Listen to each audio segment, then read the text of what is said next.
Hello everybody and welcome back once again to another episode of Gay Let's Play Dragon Age 2.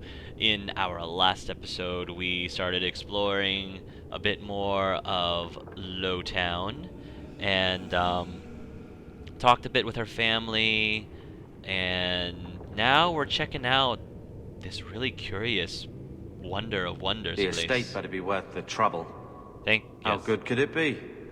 Mother wasn't in a hurry to come back before the Darkspawn. Yeah. Thank you for reminding me, Carver. And yeah, after we go check out the Black Emporium, we're going to see if we can find that will, because that's probably going to be a big problem for our family if we don't find that will and verify a few things. So, you're Xenon? Xenon. I am the great and magnificent Xenon, the Antiquarian. Wait, you're an anti-quarian? Wait, you're an anti-quarian? Does that mean you're a Geth? Oh my gosh, you guys. Xenon is a Geth. He's an anti-quarian. That's pretty cool, guys. Ugh. I figured you out, Xenon. You can't fool me. I know that somewhere underneath that really bizarre fleshy substance is a endoskeleton he is that's it. He is a Geth who came back from the future to protect Clive. Yes, he came back from the future to protect Clive. That's why he's here. I figured it out, guys. I totally figured it out. Let me know what you'd like to purchase. Looking this dapper costs a lot of gold. I'll take your word for it. So he even sounds like a robot. He sounds like a Terminator. Definitely. It's so rare to have company. Well, living company at any rate. There. See? You see, guys? He said living company, which implies that he is a Geth. He's a robot. I knew it. Yeah, okay, just gonna keep repeating that. You have an... Oh my gosh, you have a golem? Okay. Well... Yeah. Okay. I want to check out your golem. That golem's name is Thaddeus Gigantus Crumbum III. He's my favorite. Thaddeus Gigantus Crumbum. Yeah, he definitely has a gigantic crumbum. Alright. Thaddeus. Don't hurt me, I didn't mean to violate you like that. Urchin child. Don't manhandle the urchin. He's not for sale. Find your own. Okay, yeah, I'm gonna stay away from the urchin. I hope he's feeding you well. A vessel of tears? A vessel of tears. Although this wax-stopped vessel is clearly labeled tears shed during the burning of Treviso, many questions remain, not the least of which is, which burning of Treviso? When the Kunari conquered it in 635 steel, when it was burned by the liberating armies of the White and Black Divines during the Second Exalted March of 752 storm, or when it accidentally burned to the ground in 862, blessed after a dockhand knocked over a lantern in a warehouse full of lamp oil. Even assuming the correct event could be determined, the question of whose tears have been collected remains. Presumably not any of the numerous fire victims. Surviving relatives, perhaps. Nobles with summer homes on the uneven coast. It should not be noted that nowhere on the label does it say that these tears were shed in relation to the event, so they could have been tears of a woman in Montismard, weeping because she was not asked to dance at the last costume ball, unaware that at that very moment one of the greatest port cities of Thadis was aflame. From the letters of the brother Ferdinand Gentivi to Sister Perrine, Chantry Scholar. Huh. Some Dane fellow asked, why make a shop so hard to find? Me? Really? He just has no concept. That must be it.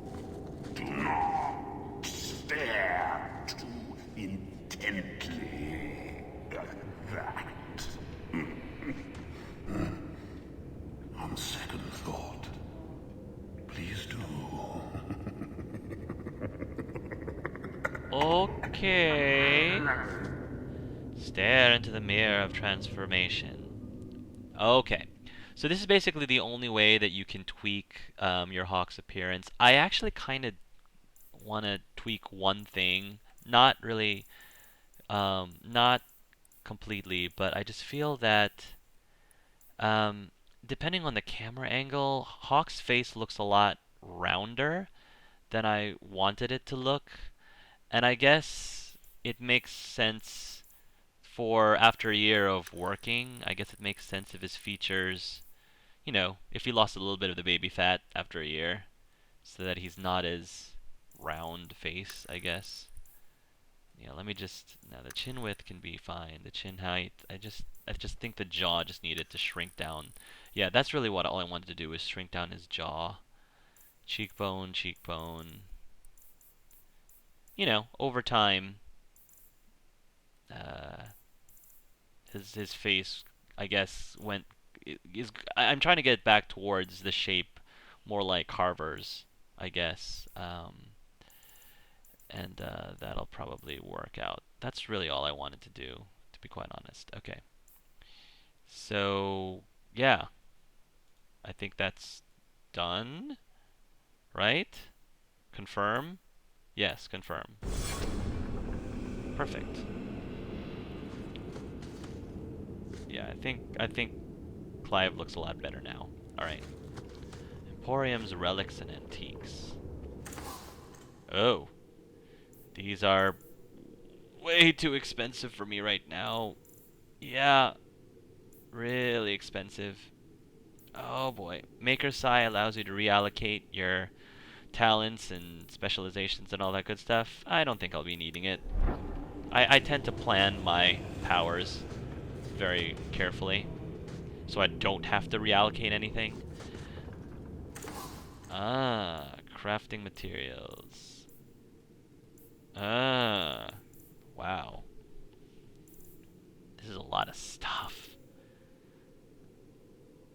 A lot of stuff I can... Oh, wow. Rune of Fortune increases the amount of coin that creatures drop. It's pretty good. Yeah, I want these. These are some pretty rare items, so I'm just gonna go get them right now.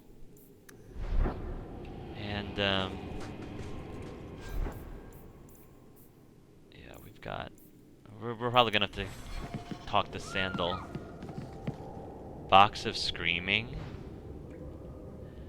I received the box from a man I met in the Silent Plains. He spoke little and would not reveal his name.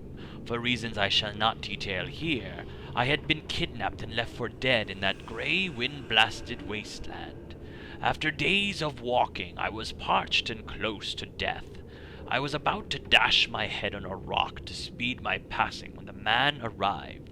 He possessed a water skin containing ample water for a person traveling from our location to the Imperial Highway. From there, he said, I could find my way to Solus or Perivantium. He offered to give me the water skin if I agreed to take 3 things from him: a glowing crystalline shard, a bronze sphere, and an iron-bound box with no hinges. I asked the man if he wished to have these items delivered. He said that he merely wanted me to have them. It was an odd request, but I was too weak and too desperate to think much of it, and so I agreed. The man put the items into a leather sack, which he handed me along with the water. "What about you?" I asked. He said nothing, only pointed in the direction from which I had come. "There is nothing that way," I said. He merely smiled at me. I found the Imperial Highway about a day later, and a caravan driver agreed to take me to Perivantium in exchange for the large glowing shard. In Perivantium, I bartered the bronze sphere for new clothes and room at the inn. That night I examined the iron-bound box and found no way to open it. I held it to my ear and thought I heard slow, measured breathing coming from within. My mind was afire with curiosity, and I obtained from the innkeeper a large hammer, thinking to smash the thing open. The moment the hammer touched the box, it shrieked. The shrill sound pierced the depths of my souls. I gave the box to the innkeeper in the morning and felt better for having rid myself of it. A page torn from a mysterious journal on display in the Black Emporium. You're supposed to put it under water. Go to the prefect's bathhouse or bathroom and stick it under the tub. Stick it under water. That's what you're supposed to do with it. Discarded weapons and armor. Oh. Are these for free? Really? Really? Okay. I don't know if anyone really wants these, but... Varric, can you use any of these? I mean, I've already got... Nah. Arms of the River Dane, Ancient... I mean, I kind of like Varric the way he is right now. Besides, we just got a new duster for him. So, Ring of Unheeded Wisdom. +1 cunning, +5 health, damage resistance. Yeah, I think I'll give him this instead of the Air of Confidence. Okay. Free stuff. Picked apples of Arlathan. Or Arlathan. I expressed my incredulity to the shop's assistant, who coldly noted that he did not like my implication. He insisted that every article in the Black Emporium was genuine. No fakes, imitations, or cheap knockoffs. I must have appeared unconvinced, for the assistant narrowed his eyes at me and disappeared into the bowels of the shop, returning several minutes later. He removed the jar of pickled apples from its display case and proceeded to carefully, reverentially remove the wax seal from the lid of the jar. I watched with fascination as the jar was opened and a single rosy apple pulled from it. It looked as if it had been picked just that day, at the peak of ripeness. With a paring knife, the assistant cut the tiniest sliver of flesh from the apple and presented it to me. The flavor of that one small sliver was astonishing. It was as close to a perfect apple as ever there was. I was experiencing the essence of every apple ever eaten, and that ever will be eaten. Okay, wow. See, the foodie in me is salivating right now at this. When it was over, the sense of loss that filled me was sharp enough to move me to tears. The rest of the apple was returned to the jar, which was then resealed. I paid 5 sovereigns for that single taste, and I believe I got the better part of the bargain. From the letters of Brother Ferdinand Genitivi to Sister Petrine, Chantry Scholar. Andraste Nude Repose. Can stone lie with purpose? Can it beckon with raw feminine command, yet shine with an inspiring virtue? That challenge was posed to sculptor Ardouin de Glace, artisan and son of Empress Voisin of the Orlais. It was busy work and rhetoric in time of excess. But answer he did. with the reserves of a nation and a passion unhealthy. His subject, Our Lady, though not as depicted in traditional statuary. Arwen's mad ambition summoned the form of Andraste uninterrupted by the trappings of war and devoid of the vestments she assumed after death. It was living, commanding, obscene, yet inspired.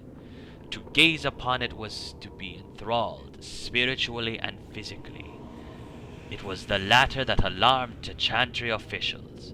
They blanched at the thought of Our Lady being possessed of such a space appeal, even as they too were drawn.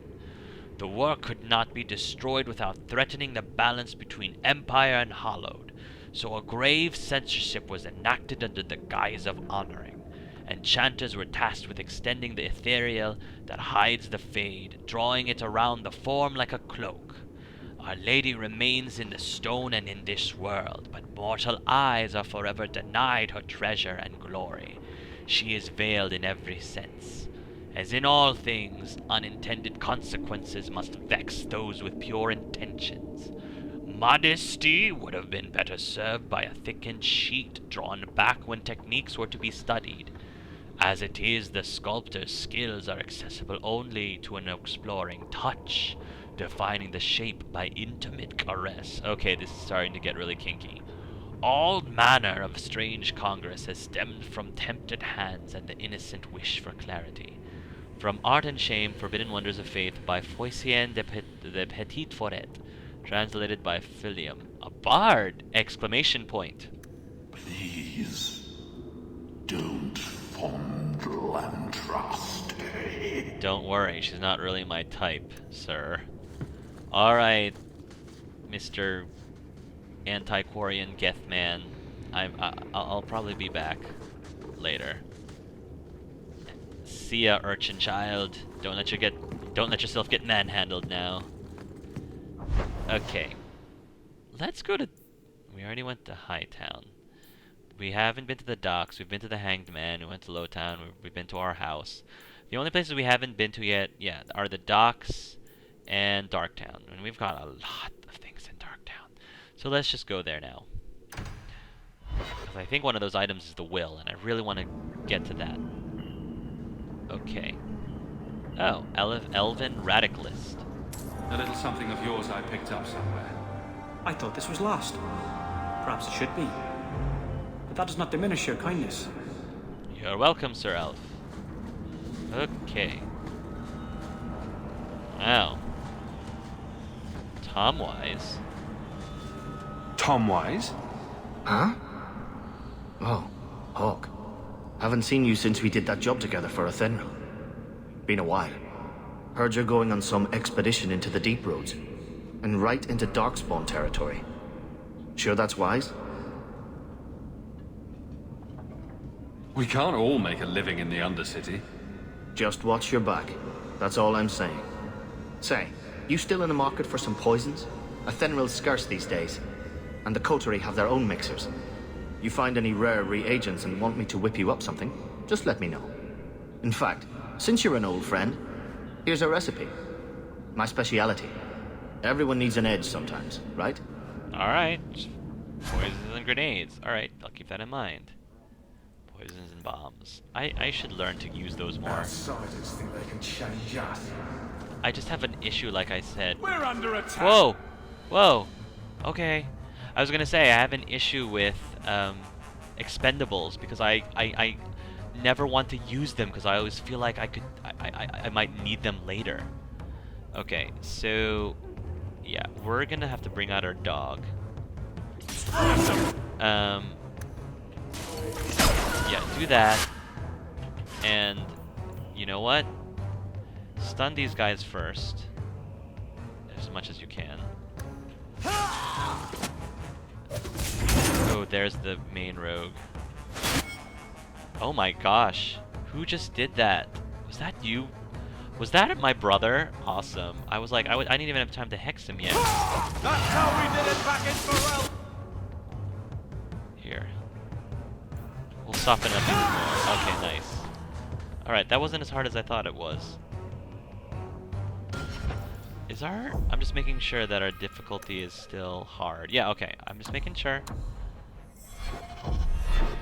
I don't know if I want to make it nightmare right now, but...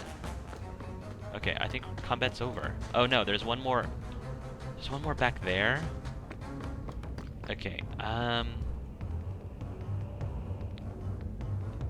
fight those. I'm gonna take over as Varric. Because I want him to stun. And I want him to rain down a shower of arrows now. Nice. Good job, Varric. And let's take care of these. Can we take... Yeah. Alright, Clive. Let's soften some of these guys up. Horror. You're going for a Very nice. That is a lot of blood. Very good. Okay. Awesome, awesome. Alright, as we were saying... Alone in the dark. And that's how we like it. If you say so...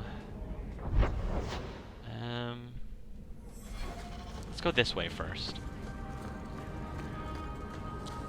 Abandoned mining tunnels?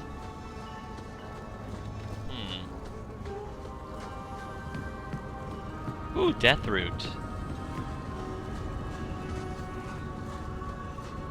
There's another ingredient. Probably for poisons. Yeah, this is Inez again. Deathroot has been used in magic and potion making for centuries.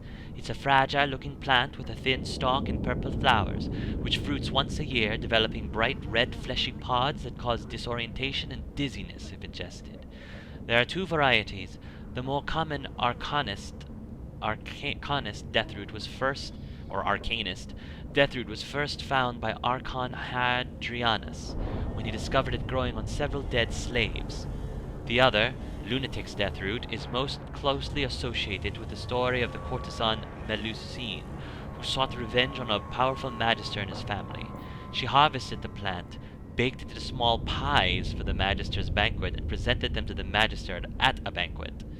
All the guests were seized by terrifying hallucinations after eating the pies, and tore each other to pieces. Oh my gosh. Wow. Didn't know that about Deathroot.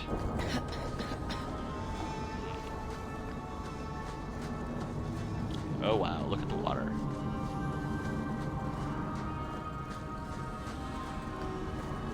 Uh-huh.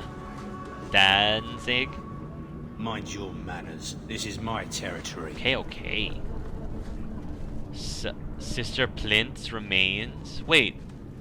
Did you guys murder a priest? What?